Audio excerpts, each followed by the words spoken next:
So iOS 26 has just officially came out, and guess what? There are still really big problems in this version of software. And as I kind of recommended, as I told you before, it just doesn't really make that much sense to install iOS 26 when you have updates like iOS 18.7 that are available that you could also install. So let this be a little bit of a reminder for every person out there, whether you're on an iPhone 16 Pro, especially if you're on an iPhone 11, iOS 26 is not the way to go. So for starters, still from a stability standpoint, when I just go through the UI, when I'm opening up applications, scrolling down in like certain apps and all these other things, I'm still getting weird, clunky, little tiny issues all throughout my particular device. It's not the biggest deal in the world, but again, if you're going to go through and install a version of software and kind of go through it on your particular phone, you're definitely going to be experiencing those types of problems inside of this type of device. So whether, whatever phone you're going to be on, even on my iPhone 16 Pro, I'm still experiencing little weird glitches like that. On top of that, one of the biggest problems you're going to personally experience that I'm going to experience too is that going back to iOS 18.6 from iOS 26 is going to be a very hard process.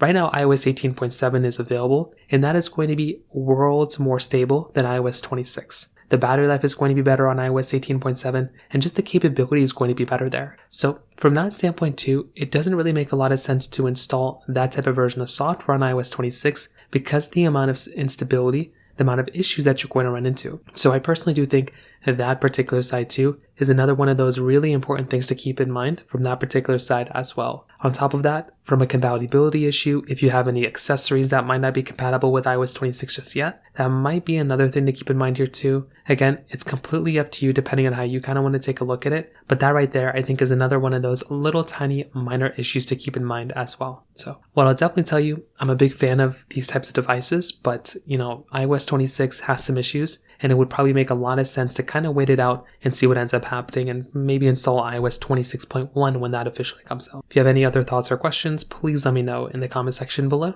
Hit the like button, that will mean so much, but definitely hit that subscribe button. More importantly than everything else, I love every single one of you guys. Hopefully I'll catch you guys in the next video. Peace out till then.